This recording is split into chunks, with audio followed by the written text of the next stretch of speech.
हाँ, तो दिल्ली सल्तनत के अंदर हमने उसके स्रोतों के बारे में जाना। आगे क्षेत्र विस्तार के बारे में जानेंगे। और दिल्ली पे शासन करने वाले कितने वंश हैं उनके बारे में थोड़ा पता करेंगे कि क्या है। अब दिल्ली पे शासन करने वाले, पहला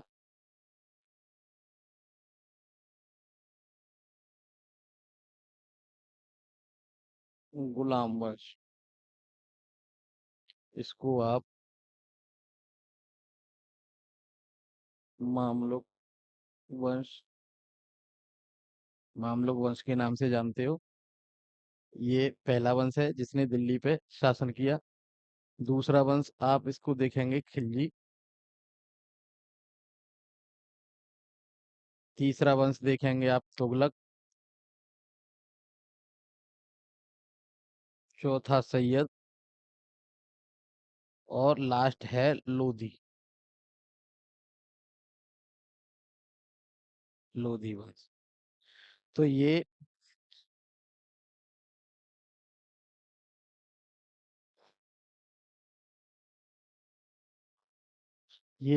पांच वंशों का इतिहास है जो सल्तनत काल में दिल्ली पर शासन करने वाले वंश हैं। ठीक है। हम इनको, पांचों वंशों को क्रम वाइज पढ़ेंगे। और इनको इसी क्रम में आप लगा सकते हो, क्योंकि कभी कभी वंशों पे भी क्वेश्चन पूछ लिया जाता है। आपके कंपटीशन वाले एग्जाम्स में भी पूछा जा सकता है, आपके एकेडमिक में भी पूछा जा सकता है। तो हमें ये पता रहना चाहिए कि कब से कब तक किस वंश का शासन रहा है। ठीक है। तो इसके बारे में आप ये क्रम से भी लिख लें।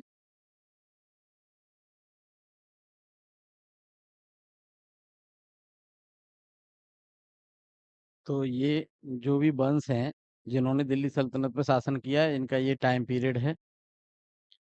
गुलाम वंश, मामलुक वंश का ये है, खिलजी वंश का ये है। और सबसे लास्ट का वंश है लोधी वंश, जिसका समय है 1526 तक लास्ट है। इसके बाद पानीपत के युद्ध में बाबर के द्वारा इब्राहिम लोधी को हरा दिया गया और मुगल वंश की स्थापना कर दी गई। तो ये है दिल्ली सल्तनत। अब इनके बारे में हम जानेंगे। सबसे पहले हम अध्ययन करेंगे गुलाम वंश के बारे में।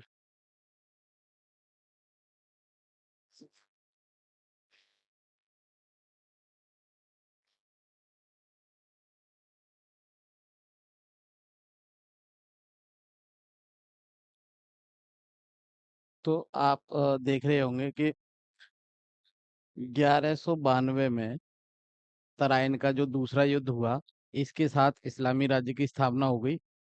तो मोहम्मद गौरी ने कुतुबुद्दीन ऐबक को भारतीय प्रदेशों का प्रशासक नियुक्त किया था। मोहम्मद गौरी ने कुतुबुद्दीन ऐबक को भारतीय प्रदेशों का शासक प्रशासक नियुक्त किया था। और 1206 में मोहम्मद गौरी की जब मृत्यु हुई है, तब तक वो उसके नियंत्रण में, मोहम्मद गौरी के नियंत्रण में कुतुबुद्दीन ऐबक शासन करता रहा। एक चीज आपको दिखा देता हूँ कि पहले जब मोहम्मद गौरी ने तराइन के युद्ध में पृथ्वीराज चौहान को हराया, उससे पहले ही वो पंजाब, पंजाब, सिंध, सबसे पहले सिंध, मुल्तान और पंजाब, उसके बाद में दिल्ली, इतने क्षेत्र वो पहले जीत चुका था। मतलब इतने इतने क्षेत्र वो पहले जीत चुका था। ठीक है। उसके बाद में जब पृथ्वीराज चौहान के जितने भी पूरे साम्राज्य पे उसका अधिकार हो गया, तो दिल्ली भी उसी के अंतर्गत आ गया। तो उसका क्षेत्र ये काफी बड़ा हो गया था। मैप में आपको दिखाते हैं। ये है मैप। तो जब आप देखेंगे, ये है दिल्ली, ये दिल्ली है।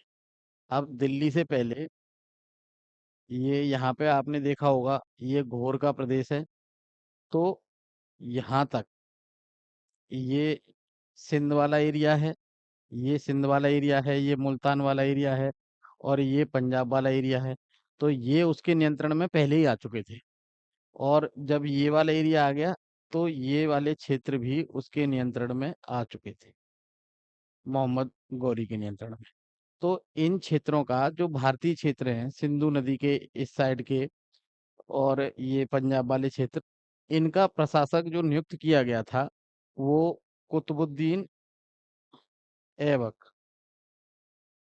इसको नियुक्त किया था। हालांकि ये उसका गुलाम था, मोहम्मद गौरी का, ठीक है। लेकिन फिर भी वो और भी गुलामों के, जैसे सिंध में कुबाचा है और यलदौज है, ये सब और शासन प्रशासक करते रहे। लेकिन कुतुबुद्दीन ऐबक का स्थान उसके अ, यहाँ खास था, तो भारतीय जो प्रदेश थे उसका प्रशासक ये देखता रहा।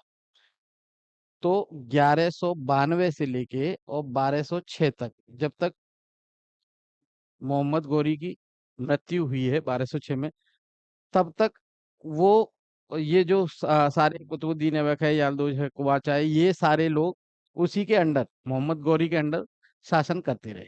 जब उसकी मृत्यु हो गई, तो भारतीय क्षेत्रों पे जो था अपना अपना दावा, लोगों ने जो उसके गुलाम थे, इसीलिए इस वंश का नाम गुलाम वंश है। हालांकि वो टेक्निकली सही नहीं है, क्योंकि जो शासक होता है वो गुलाम तो होता नहीं है। और ये मैं समझा चुका हूँ, क्योंकि मामलुक वंश कहना ही इतिहासकारों की नज़र में ये ज़्यादा उचित है। क्योंकि जो वो है, कुतुबुद्दीन ऐबक है, उसने भी मुक्ति पत्र ले लिया था। और उसके बाद में जो इल्तुतमिश हैं और भी जितने भी शासक बने हैं, बलवन वगैरह, वो सब स्वतंत्र शासक बने हैं और पैदा भी स्वतंत्र हुए थे। बाद में परिस्थितियों के बस गुलाम हो गए थे। उस समय गुलाम खरीदना बेचना, गुलाम बाजार, ये आम बात थी। ये मध्यकाल की वो आम बात है, गुलामों का खरीद फरोख्त, ये सब चलता रहता था। तो 1206 से लेके यहाँ से कुतुबुद्दीन ऐबक ने शासन किया है, ये आप पढ़ेंगे 1206 के बाद में, ठीक है। और कुतुबुद्दीन ऐबक ने उपाधि ली थी, वो थी सिपह सलार। सुल्तान की उपाधि नहीं ली उसने,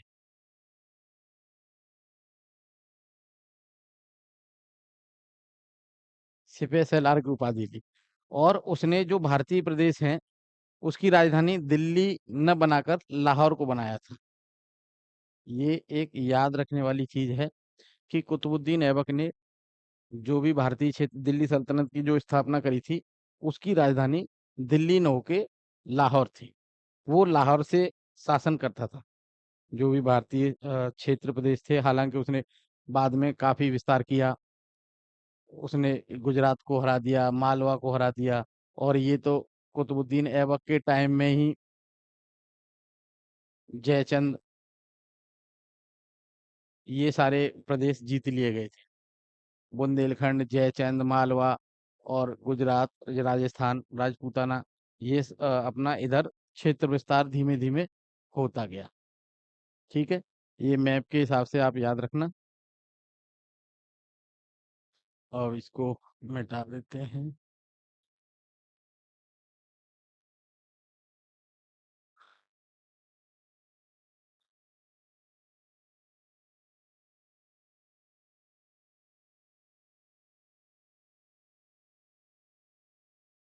ये दिल्ली सल्तनत में जो गुलाम वंश है, मामलुक वंश,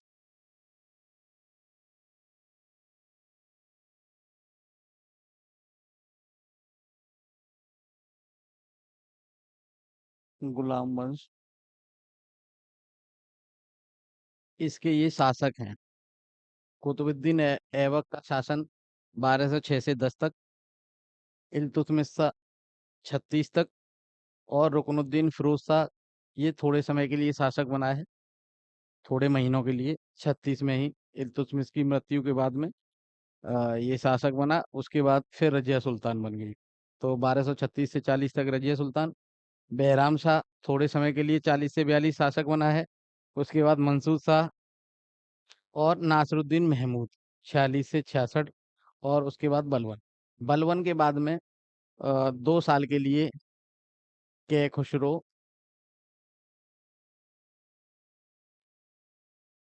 और कैकूबाद। ये दो शासक 2 साल के लिए आपस में रहे हैं। इनके बाद में खिलजी वंश की जलालुद्दीन खिलजी ने खिलजी वंश की स्थापना कर दी। तो हम इनके बारे में नंबर नंबर से पढ़ेंगे कि क्या किस शासक ने कितना क्षेत्र विस्तार किया है और उसकी कैसी नीतियां रही हैं। ठीक है। आप लोग भी अपनी बुक्स ले लो और उनको ध्यान से पढ़ो थोड़ा सा। मैं आपकी ओवरऑलिंग सिलेबस की इम्पोर्टेंट वगैरह से बता रहा हूँ। मेन क्लास तो कॉलेज में आने के बाद ही हो पाएगी, क्योंकि वहाँ आप क्वेश्चन भी पूछ सकते हैं और मैं आपको बता भी सकता हूँ। और कैमरे के सामने पढ़ाना और स्टूडेंट होते हैं उसमें पढ़ाना थोड़ा अंतर रहता है। इसलिए अभी आप ये मैं थोड़ा सा समझा दे रहा हूँ। उसके बाद में अभी आप अपने घर पे थोड़ा सा किताबों से पढ़ाई करो। थोड़ा थोड़ा मैं बता दे रहा हूँ, थोड़ा थोड़ा आप पढ़ते रहो, जिससे आपकी पढ़ाई की कंटिन्यूटी बनी रहेगी। और एग्ज़ाम जो आपके होंगे 15 अगस्त के बाद ही होंगे, जो सेमेस्टर एग्ज़ाम है सेकंड के और फोर के। तो तब तक हम कॉलेज जब खुलेगा 17 जुलाई के आसपास, 17 जुलाई के आसपास कॉलेज खुलेगा। उसके बाद हम डबल डबल क्लास करके इसको कंप्लीट करने की कोशिश करेंगे। ठीक है। कंप्लीट तभी हो पाएगा जब आप लोग अभी मेहनत से पढ़ोगे, वरना तो नहीं हो पाएगा, एकदम सारा नहीं होगा। इसीलिए मैं ऑनलाइन क्लास रिकॉर्ड करके आप तक पहुंचाने की कोशिश में हूँ। ठीक है। तो आप लोग अपनी बुक्स वगैरह ये सब ध्यान ध्यान से खरीद लो और क्लास लो, खुद पढ़ो और इससे पढ़ो। बाकी जो भी क्वेश्चन वगैरह है इसमें जो भी संबंधित आपको कुछ चीज़ें समझ में ना आए, तो मैं व्हाट्सएप ग्रुप की सेटिंग चेंज करके आपको क्वेश्चन पूछने के लिए अलाउ कर दूंगा। ठीक है। उनके आंसर मैं दे दूंगा आपको।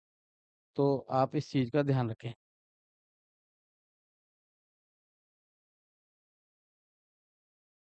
ये तो आपने सबने देख ही लिया होगा। अब इसको हम मिटाते हैं।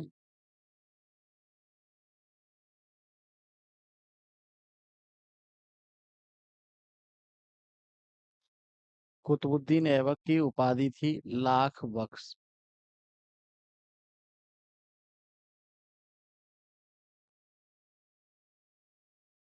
मैंने ये बताया था सिपह सलार की उपाधि ली थी इसने, सुल्तानी की उपाधि नहीं ली, सिपह सलार की उपाधि ली। लाख बख्श की उपाधि इसको बोला जाता था क्योंकि ये दयालु प्रवृत्ति का व्यक्ति था। दूसरा, जो 12 1199 में जो सूफी संत थे, कुतुबुद्दीन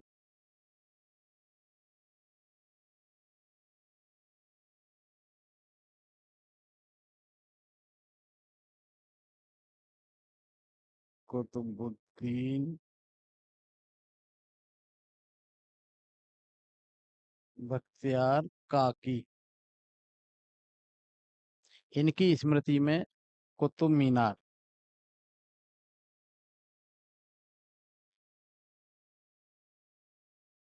कुतुब मीनार जो दिल्ली में स्थित है उसका निर्माण शुरू किया था। अजमेर में एक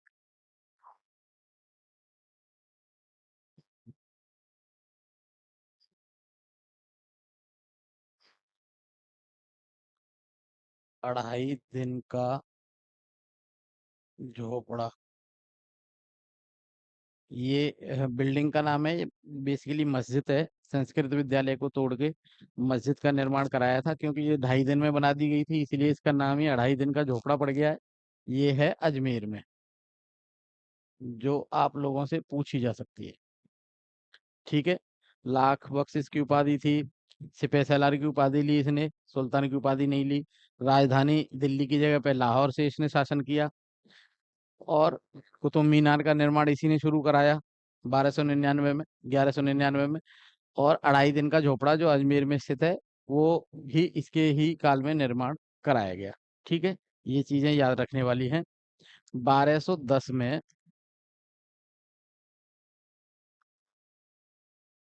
पोलो या चौगान जिसको बोलते हैं, चौगान खेलते समय इसकी डेथ हो गई लाहौर में। मतलब एक गेम होता है जो घोड़े पे बैठ के गेंद से खेला जाता है, तो घोड़े से गिर के घायल हो गया और उसके बाद इसकी डेथ हो गई। ठीक है। इसके बाद में मैंने बताया ही था। तो ये कुतुबुद्दीन ऐबक का है, बाकी इससे ज्यादा थोड़ा किताब से पढ़ लेना।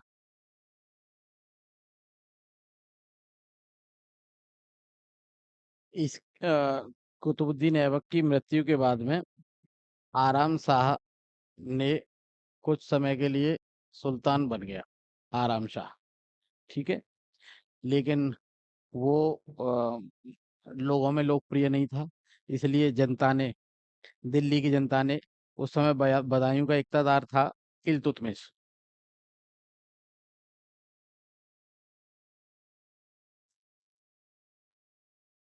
इल्तुतमिश।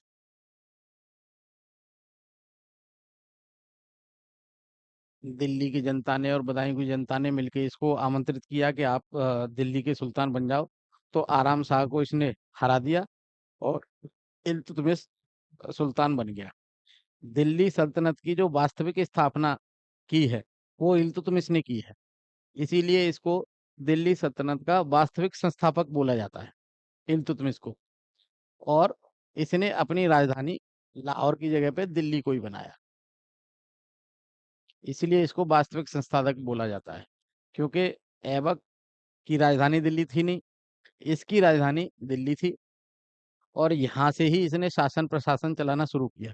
और लगभग 25 साल के आसपास इसने शासन किया है। काफी चेंजेस किए, वो हम आगे अभी पढ़ेंगे।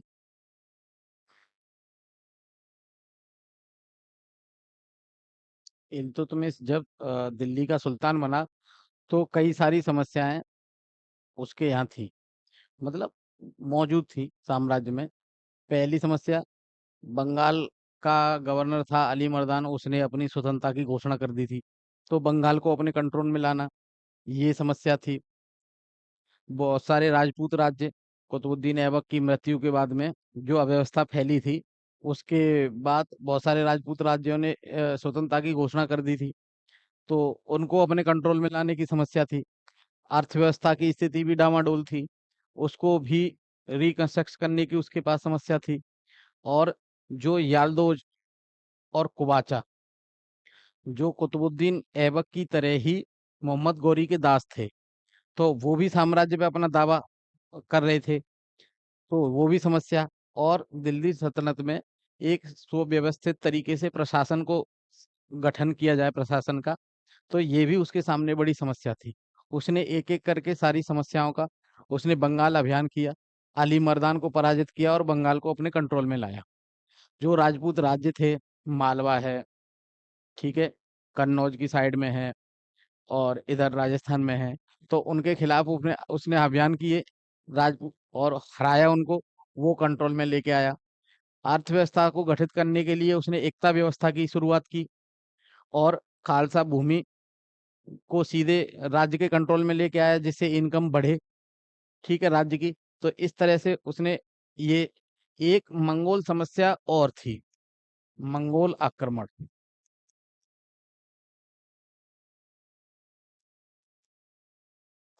उस समय में ये समस्या और उभर के आई, क्योंकि ये आप विश्व इतिहास में देखेंगे तो ये काल जो है चंगेज खान का काल है। और चंगेज खान एक महान विजेता था, काफी खतरनाक लड़ाके मंगोल थे। और लगभग लगभग आधी धरती पे उनका कब्जा था, पूरा एशिया से लेके यूरोप तक सारा उस पे कब्जा था। तो दिल्ली सल्तनत ही एक मंगोल चंगेज खां के समय में दिल्ली सल्तनत ही एक इस्लामी राज्य बचा था। बाकी उसने सबको नष्ट कर दिया था, बगदाद में जाके खलीफा को हराया, मार दिया। तो ये समस्या भी 1229 में, मंगोल समस्या भी एक उभर के आई। तो ये इन सब का जो निराकरण था, इल्तुतमिश ने अपनी बड़ी चतुराई और समझदारी के साथ, अनुभव के साथ सारी समस्याओं को धीमे धीमे डील किया, और दिल्ली सल्तनत को उसने काफी सुदृढ़ किया। ठीक है। चालीसा का भी गठन किया, चालीसा दल, जो आप इतिहास में देखेंगे, चालीसा दल, इसका गठन भी इल्तुतमिश ने किया। एक सिक्का चलाया था, टंका, ये भी इल्तुतमिश ने सिक्का चलाया था। एक जीतल, ये भी इल्तुतमिश का सिक्का था, तांबे का, टंका उसका था चांदी का।